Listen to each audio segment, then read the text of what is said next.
We had some amazing fishing in 2024, both on rivers and lakes here in Australia, and also in Europe and the United Kingdom. In this video, I'm going to take you through a few of my favourite moments from the year. That is insane.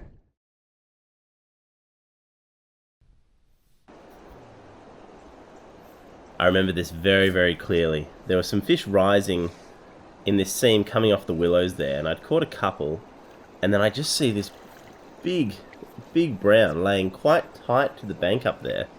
So I'm lining the cast up, make the presentation, and you can see my dry drifting here. A fish actually rises there, downstream of the dry, and then that big head just came over the top of the dry.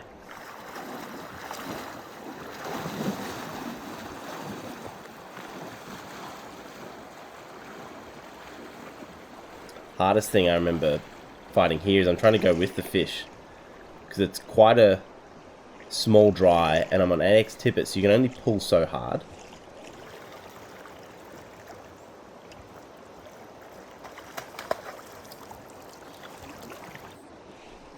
Yeah, so I'm fishing, as I said, I was fishing 8x tippet here because I'm fishing quite a small dry, because the mayfly in autumn are very small on our rivers. So if you're fishing, like a size 18 dry, you really need to have tippet that matches it so it behaves Just properly. taking your fish for a walk. So big. Yeah. Because I'm on such light line, I can't actually,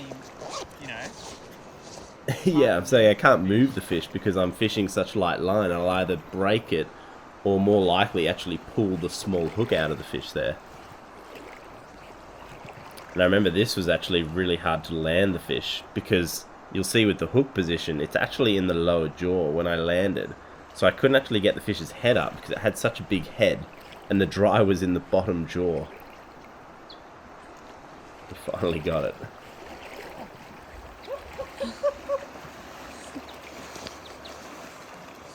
no way.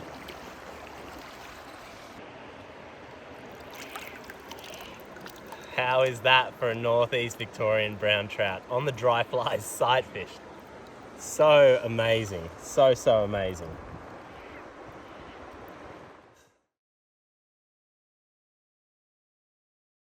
Alright, so I've paused the frame here because a little bit of context. This is in northern Spain on the Esla River, and I was fishing with my good friend Stu, who's also in the Australian team with me, and we were preparing, just having a fish, about a month out before the World Championships in Europe. And we had this pool here, and we were actually sight fishing these browns that were probably 20, 30, 40 centimeters in length, so a mix of fish, and they were up super shallow. And they were feeding like on nymph subsurface, and then occasionally one would rise. And we were catching them on a mix of like unweighted nymphs on a floating line and a single dry, a very small single dry. And we'd just been going fish for fish. But about 10 minutes prior to this, we had seen this whopping brown come in very shallow, rise once, and then leave. And we didn't see it again. And we both looked at each other and went, damn. And so we kept fishing. Stu had just released a fish, and then he's like, all right, you're up. So I'd pulled my line out, got everything ready, and then suddenly this big brown slides back up shallow and sits above this one of these little weed patches you can see up there. Stu and I looked at each other, I handed him my camera so he could film this, and I literally just threw the fly straight at the fish because we knew we only had a very short window before the fish would probably move off again.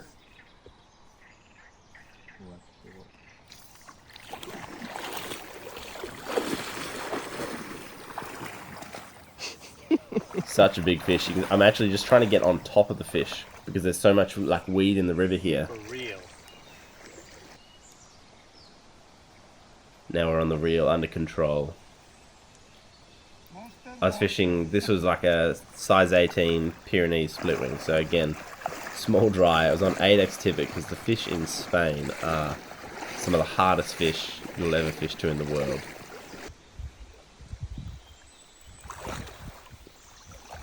Such a beautiful fish.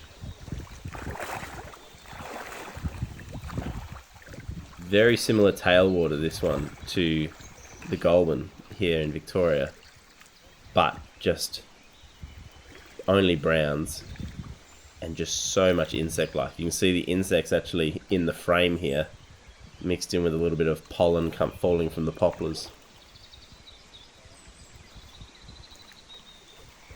But again, same with the other fish, just nice and patient here, not rushing it, just waiting for your shot. You got to trust the hook set and not do too much and just manage the fish.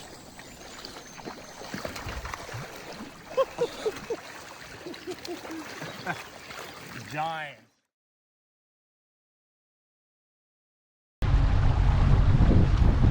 So Purrumbet's one of my favourite winter fisheries, very close to home. Deep, clear lake with some really good quality fish in it. Alright, well I've gone to the bung just to give myself a break from pulling, and there's obviously some fish here. So I thought I'll give them some static flies, see if they want to eat the flies like that. So a bit of context around this scenario here. I actually caught a couple of fish on the drift beforehand, and I had a few fish follow and not eat, and I was like, well, I know you're kind of here, so I thought I'll go around, do another drift, and I'll fish the bung. So the bung is essentially an indicator.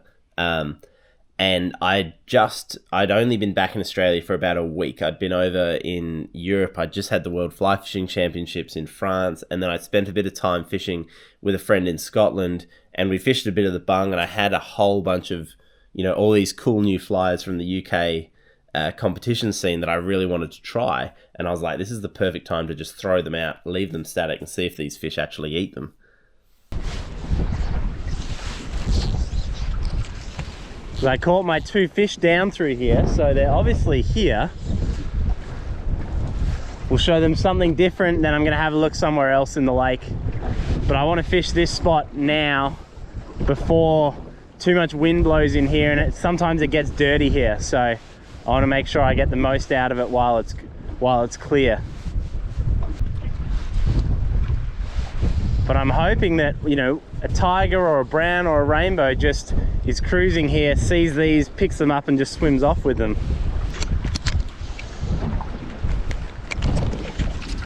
Like that. We got one. Oh, holy moly. Oh. Whoa. Whoa. I remember this being an absolute disaster. Line through the weed. And one of the worst things was I wasn't expecting, a fish of this size. So I was actually fishing 5x fluorocarbon here.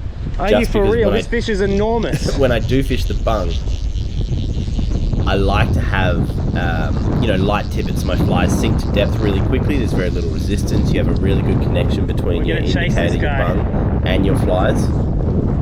Oh my gosh.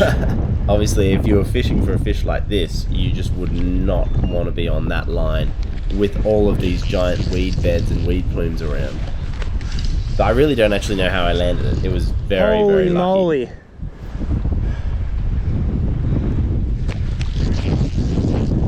That is crazy how so often, like the other fish in this video this as well, is huge.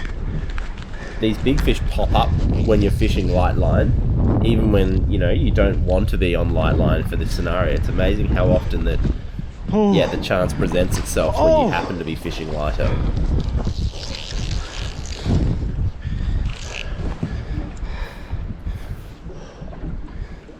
Would have been much more relaxing hooking this fish on a nice, size 8 streamer.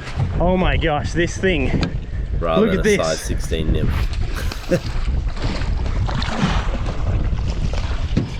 Come here. Come here.